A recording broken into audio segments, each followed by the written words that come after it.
Welcome to the Cognitive Crucible, produced by the Information Professionals Association.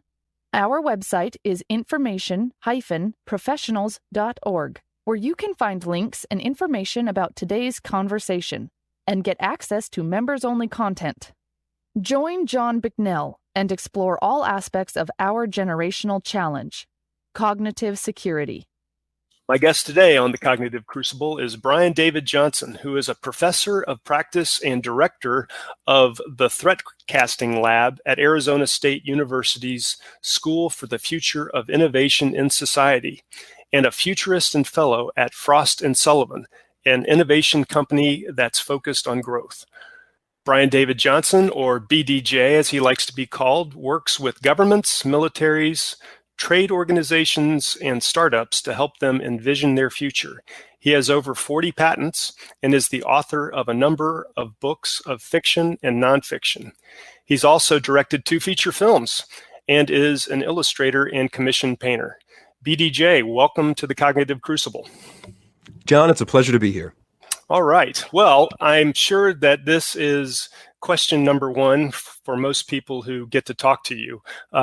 Could you tell our audience a little bit about what a futurist is? And for those youngsters listening, how would they go about, getting a career as a futurist if they're just now finishing high school or college? What's the career path? Well, John, as a futurist, I work with organizations to look 10 years out into the future. I model both positive and negative futures. And then as an applied futurist, we turn around and look backwards and say, okay, what are the steps we need to take today, tomorrow, 5 years from now to move towards that positive future and move away from the negative future? Basically, we are going and trying to envision these possible futures so that we can either move towards them or we can try to avoid them. And if you want to be a futurist, what I should tell you is come to Arizona State University. You can come and take my classes. That's where we teach it. However, I've been doing this for about 25 years where you really couldn't do that. And for myself, I'm an engineer and a designer by training. And the things that I design take about 5 or 10 years to build. And so for myself, it was very pragmatic that I had to kind of envision these possible futures, whether they be positive or negative, so I could start engineering solutions for them. But I would just say if you're in college or you're going to go to college, come on over to Arizona State University, and I'll talk to your parents and tell them that it can actually be a career. Outstanding. You can convince mom and dad. Yeah, no, this is legit. This is not something that is going to put your young son or daughter on the path to poverty. Yeah, definitely. I have many of my students have gone on to Silicon Valley where they are futurists. Many of them are at banks and also do policy work. And then a lot of them are doing work with the government and military. It's a path sort of directly into doing work for the country. Okay, fascinating. Well, so curiosity number 2 in the short bio that I read for you there, 40 patents. That's a lot of patents. I would say that's probably above average for most people, even those who have lots of patents. Could you tell us a little bit about how you became part of having 40 patents? Certainly. I think, John, what you're trying to say very politely is I'm a patent nerd. I wouldn't really say that. I would say you're an impressive entrepreneurial mind. Well, and I also, as you'll see from my enthusiasm, I also teach patents to students and I've actually mentored many a young inventor as well. So yeah, as you can imagine, as I mentioned, so the work that I do looks 10 years out, which is on the other side of the patent window.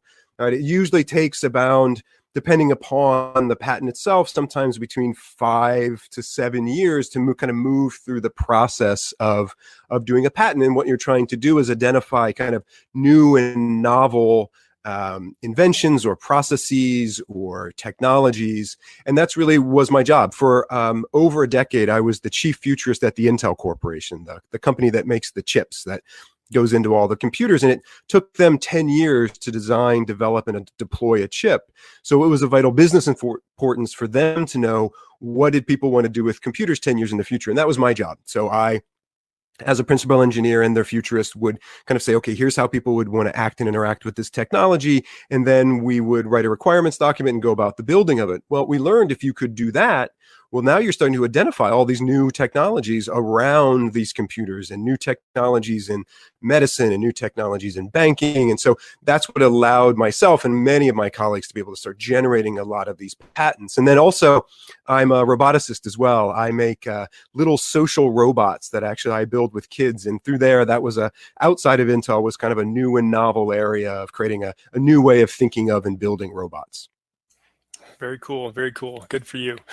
So I came across a webinar that you were in, and I had heard about threatcasting earlier in this year as well, 2020, and I was really struck by the technique. And there are some, direct line of sight relevance to the Information Professionals Association, to our charter, and to the goals of the Cognitive Crucible podcast, which is to, bring together a whole interdisciplinary conversation of people who are thinking about the problem of information and how it is, we believe the generational challenge that we need to come together and tackle as a whole of society, whole of government. So for starters, I'm hoping that you can tell our audience a little, give some of the background of what threatcasting is.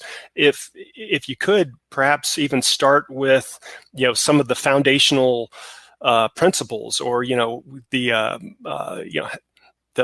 history of threatcasting, if you will, and its utility even within business, and then we can get into how threatcasting can be extremely helpful as we pursue better cognitive security and addressing this growing information threat. Yeah, definitely, John. It'll be my pleasure. I'm really looking forward to that conversation because I as well agree that information warfare is the problem of our age and needs to be tackled. But for threatcasting, the history of threatcasting is I invented it about a little over 10 years ago. So the idea of, as we talked earlier, is saying, a lot of what I do looks 10 years out around products or businesses or services. And then I work with organizations, whether it be companies like Intel or in my private practice, to kind of think about, all right, what do we need to do to bring that future about? But what I started seeing, and it was really specifically in the digital domain and sort of with emerging technologies, that we needed to start looking at the threatscape. And so what threatcasting does is it takes a broad, multidisciplinary look, everything from social science to technical research to cultural history, economics, trend data, kind of global interviews, and uses them to propel ourselves out to look 10 years in the future to identify new and novel threats. The really potential and possible threats. And then what we do is we backcast and say, okay, well, what are the steps we need to take to disrupt, mitigate, and recover from these new and novel threats?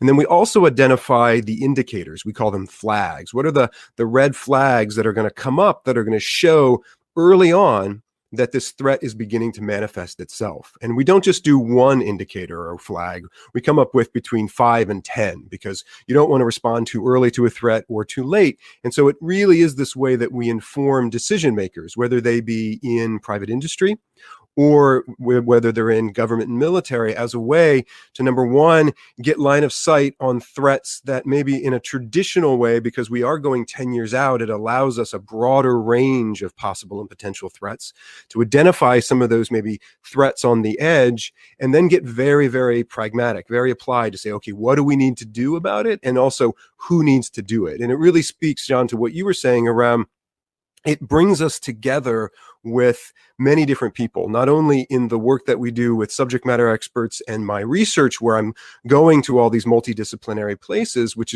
helps us give us that broader range.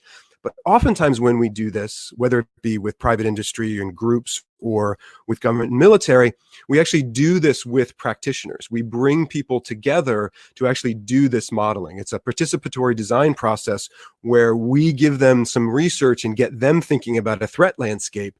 And because they're practitioners, they start finding the details. And especially in that backcast around disrupt, mitigate, and recover, they're the ones who are actually going to do it. So whether it be terrorism and supply chain, whether it be nuclear proliferation, whether it be cyber warfare or fraud, you name it, by being able to work with these multidisciplinary teams and get them together really allows us to have a much more comprehensive report. But what we've also found, especially at the Threatcasting Lab at Arizona State University, simply convening those people together, getting the chief security officer from the United States Secret Service to sit next to a high-level executive from a Silicon Valley company, and they start having a conversation about a threat landscape. Those sort of interconnections, which normally wouldn't happen in their daily lives, actually becomes a really robust conversation. And that's one of the things that people have told us that they also really like is when we do this, oftentimes we do it in the desert down at Arizona State. And we try to create a really safe space because we are doing some work that is quite dark. And so we tell people that it's the dress code is mandatory casual, flip-flops encouraged. And I like to tell people, you may not agree with somebody, and we encourage people to disagree because this is the conflict of thought and ideas is really important when you're modeling these threat spaces, and especially what we need to do to disrupt, mitigate, and recover from them. But we like to say it's really hard to get in a really deep argument with somebody when you can see each other's toes. That's good. Yeah, I love the inherent interdisciplinary nature of these projects. I'm curious, over the last, say, 10 years, as this has been evolving, I can imagine a time, I have a military background, when these types of projects where you need to get people from all portions of the command or the business unit, you need to get like a heterogeneous mix of cats and dogs who may not naturally flock together in their daily business lives. When you get them together, there's a whole bunch of eye rolling, like, I can't believe this. This is stupid. This is a waste of my time. I mean, I can almost feel people saying those types of things maybe 10, 20 years ago, but I'm kind of leading the question here, but I'm hoping that you're discovering today during these types of projects that there's a lot more enthusiasm or receptivity to the positive outcome, would you say? I would say I couldn't agree more. That's as you were speaking, that's exactly what I was thinking. As when I was first developing this methodology, there was a lot of pushback, and there was just a lot of pushback even to this futures type work.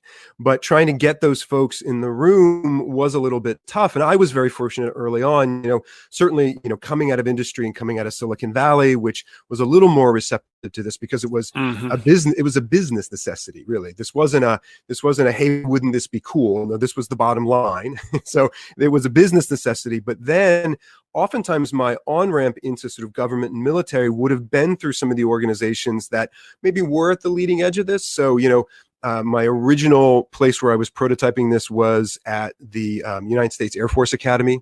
So kind of doing work with the cadets there and sort of training some of those cadets, but then also working with their innovation center was a way to kind of do this, but it was also in an academic setting.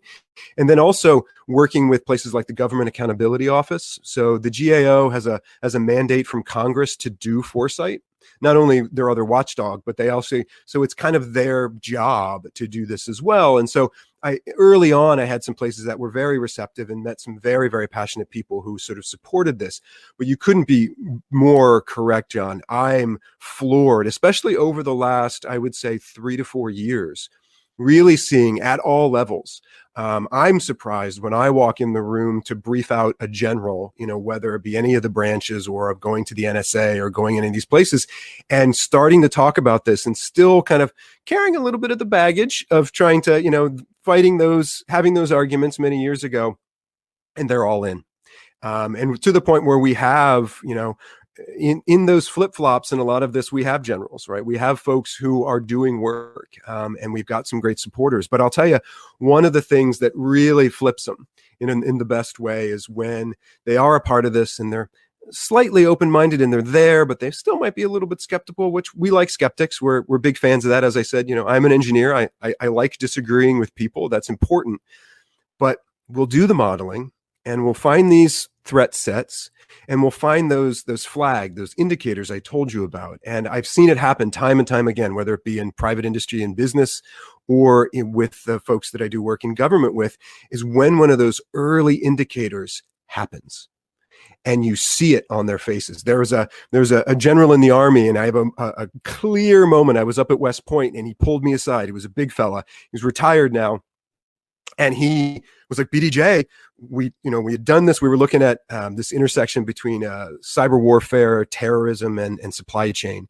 And some of the early indicators that we had talked about, 6 months later, one of them happened. And he kind of looked at me and his BDJ, it happened. I was like, well, yes, sir, I know. That's why we do this. And he's like, and we know what to do. And I was like, yes, that's why we're here. And it was, you begin to see that this sort of pragmatic approach, founded in interdisciplinary, founded in sort of creativity, but goes back to pragmatism and ultimately national security, really, I think, is starting to take hold. And I've been overwhelmed by it and really humbled by it. Yeah, that's cool stuff. So you mentioned West Point, so let's just hop up there. So you at ASU, the Threatcasting Lab has done a number of threat casting projects with the Army Cyber Institute, which is co-located there at West Point. Could you talk a little bit about some of those projects, and then I definitely want to focus on your most recent project, which is a stunning graphic novella, and I know you've done a number of graphic novellas, but Invisible Force, which is all about information warfare. But that's not the only thing you've done with the Army Cyber Institute, I don't believe. Yeah, so I have again, long history with certainly West Point, and have done sort of lecturing there and done work there. But the Army Cyber Institute is a think tank. They're attached to West Point, and it's their charter to look 10 years out and guard against strategic surprise for the Army in the cyber domain. So as you can imagine, when we met, it was a quick and fast friendship. And it was a way for me to take the methodology of threat casting and very early on to work with them in their research and the work that we're doing. So we've had a very long and fruitful partnership, and they have civilians and active duty soldiers. They're all academics. And so there is this mix of sort of academic research work and also sort of pragmatic application as well. And so we have a long relationship with them. And we've looked at many things. The project that I mentioned around cyber warfare and supply chain and terrorist attacks was one of the ones that we did with them. We've done work looking at the weaponization of artificial intelligence. And as you said, we've just wrapped up doing this really multi-year threat casting, where we've done multiple threat casting sessions and also backcasting sessions, and have had multiple reports looking at information warfare. Again, this very large problem that sits in front of us. And I'm glad you mentioned the graphic novel. So the graphic novels are something based on what's called sci-fi prototyping. Sci-fi prototyping is a process that I invented many, many years ago and sort of wrote a textbook on it and did things like that, where it's using science fiction based on science fact to show people and think about and prototype the future. I had originally done it for products. I'd done it for, okay, what would a product look like in the future? How would people experience it? And if you could show somebody a graphic novel or a comic book, or if you could give somebody a science fiction story, they would understand it much quicker than reading a specification. So it was a great shorthand way to get people to understand what we were talking about, but also grasp the gravity of the situation. And so we sort of use this, and I've used this as a tool in all walks of the work that I've done. And very early on, the Army Cyber Institute, and actually the Army, and to be quite honest, all branches, and many people inside the DoD latched onto it really quickly, because there's a history, specifically in the Army, of using graphics and comics as a way to get information across very quickly. And so we use these graphic novels as a way to say, well, here is a very visceral way of understanding how this threat might manifest itself. And then you can go back, and every single panel or every single sentence is actually based on these threat casting reports, these really deep research. So the graphic novels can be anywhere between, 20, 30 pages. Sometimes they're just 4 pages, but then they go back to these like very dense technical reports that sort of show the work that we're doing in the threat casting lab. So they've been a very, very surprising tool to really get out there. And that's why Invisible Force was just released a couple of weeks ago, and it's already started to gain some interest. So it's been great. Yeah, cool. I didn't realize that the Army, or DoD, for that matter, has a history. I think you said of using.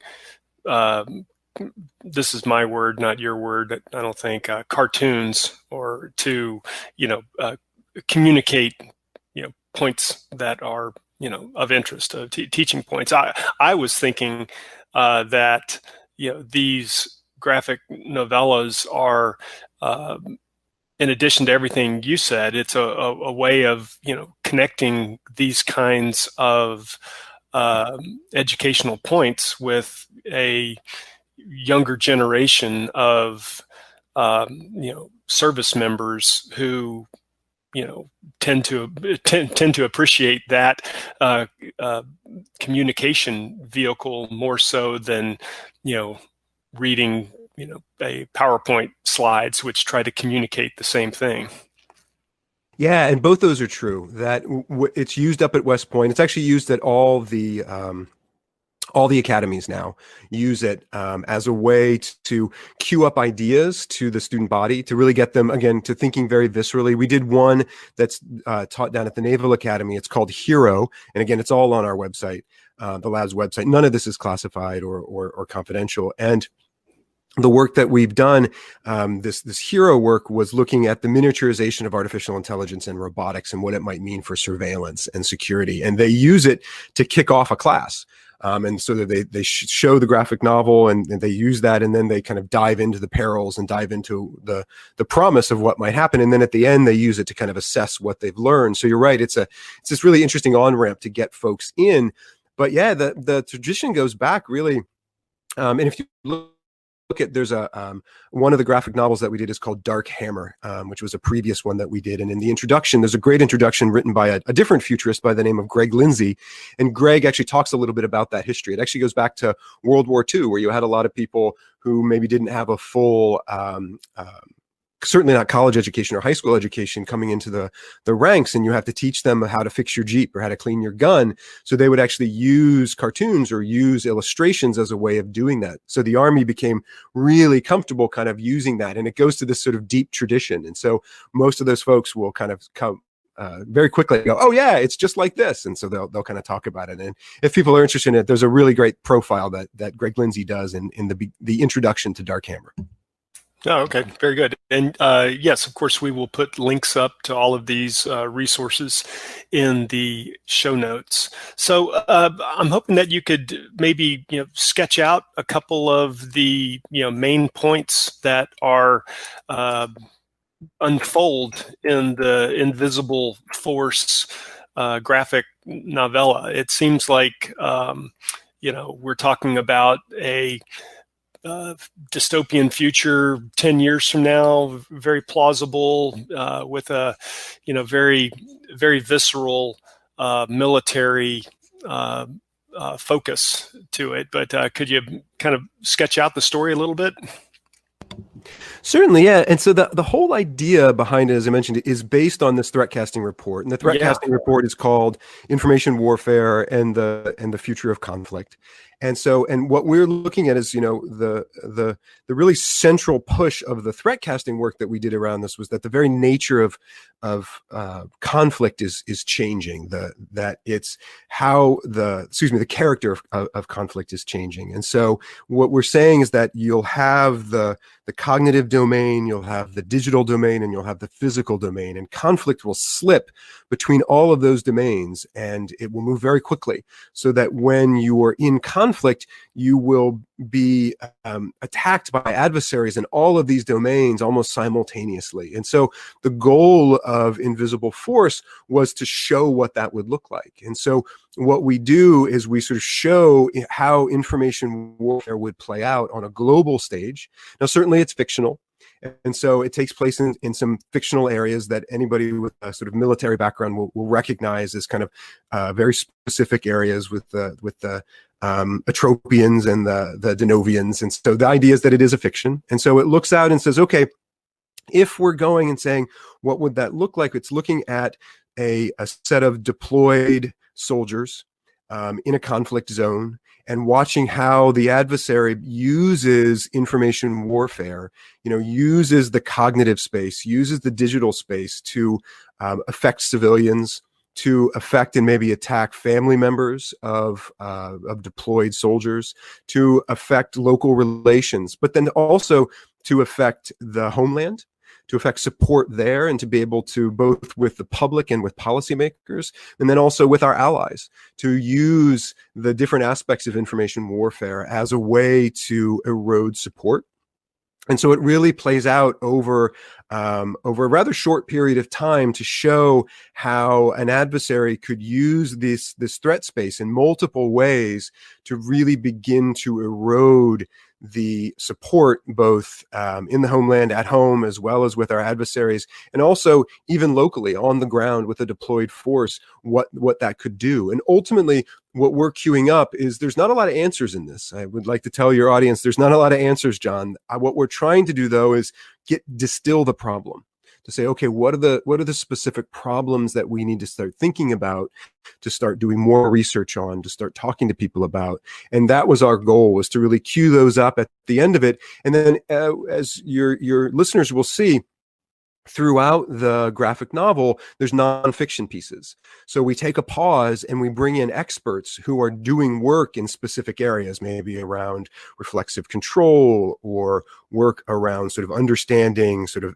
what the adversaries might be doing, or understanding information warfare tactics of adversaries. We brought them in and quoted their work and used them to give us pieces so that they could give a little bit more background. And then if the reader wants to know a little bit more, certainly they can look at the end notes and go and get more information. But the whole idea then at the end is to queue up these questions so that people can start talking about them. And then ultimately a lot of not the answers, but a lot of okay, what could we do? What could we do to disrupt, mitigate, or possibly recover from these things is in that threat casting report. Well, it's a fascinating and brilliantly put together product that everybody should go and check out. I want to switch gears just a little bit. During the podcast, I like to ask all of the guests if they are aware of any books or other resources that interested audience members can go and check out, which might be somehow related to everything that we've been talking about. Certainly. So there's two, John, I'd like to recommend. The first is a new book. It just came out. It is called Burn In. It's written by P.W. Singer and August Cole. Many of your listeners may know them. They wrote Ghost Fleet. Again, it's a science fiction story based on fact. These two are amazing researchers, full transparency, they are friends of mine, and they also wrote the introduction to Invisible Force. So these do kind of tie together, but it's a really, really great work of not only sort of science fiction prototyping and kind of thinking of what the future might look like, but of scholarship as well.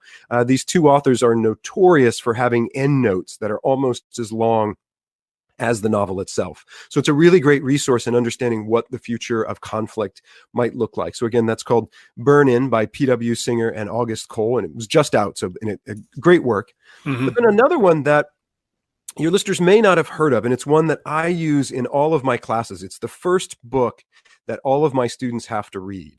So you can imagine you come to Arizona State University and you're here's this futurist and you want to be a futurist or you want to do work in foresight, sort of thinking about the future, and you're really excited. And I give you this book. This book is called Future Babble. It's written by Dan Gardner. And Future Babble is a scathing indictment of all things futurist and futures oriented. It shows the failures and where people got it really wrong. And Dan's a great writer and a journalist as well. So it's very well researched and just shows you all the perils of thinking like this and what could go wrong. But at the very end, he does say, but we still need to do this. Oftentimes we do need to think about the future. We need to think about the positive and negatives because we need to be prepared for them. So as I tell my students, if not us, then who? So we have to do this work, but there's some really great tips that he gives. And oftentimes it's what I teach students, that as we do this work, what are some things that he had learned?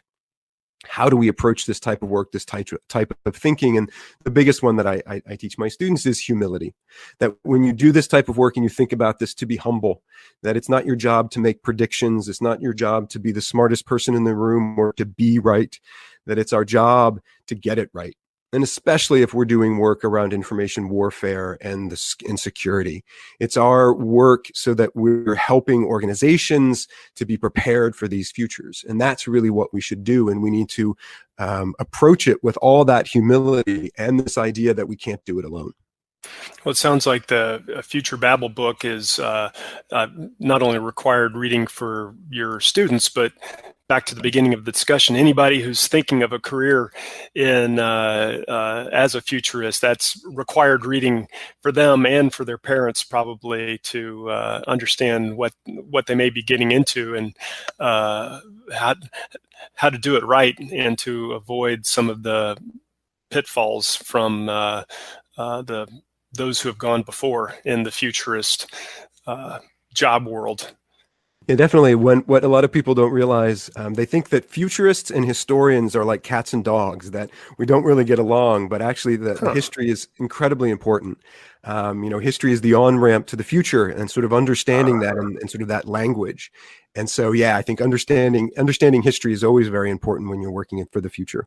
Oh, wow, that's a great connection. One of my favorite sayings is, I think it's attributed to Samuel Clemens, is that the history doesn't repeat, but it rhymes. And I wonder if that is. That sounds like it fits nicely into being able to gaze into possible futures and using the past as a way to inform those types of examinations. Yeah, that's exactly it. There's a great cultural historian who I've done work with. I've actually written a book with him by the names of he's called James Carrot. And what James will tell you is that the history doesn't repeat itself, but history is the language that we use to talk about the future. And so we need to be well versed in that language. Good stuff. Brian David Johnson, BDJ, thank you so much for being on the Cognitive Crucible, and I hope that you will come back again sometime in the future. Thank you so much, John. It was a pleasure being here, and I look forward to coming back and chatting some more. The Cognitive Crucible is the only podcast dedicated to increasing interdisciplinary collaboration between information operations practitioners, scholars, and policymakers. To find out more about the Information Professionals Association, visit us at information-professionals.org. Please support our podcast by giving us a 5-star rating and leaving a review.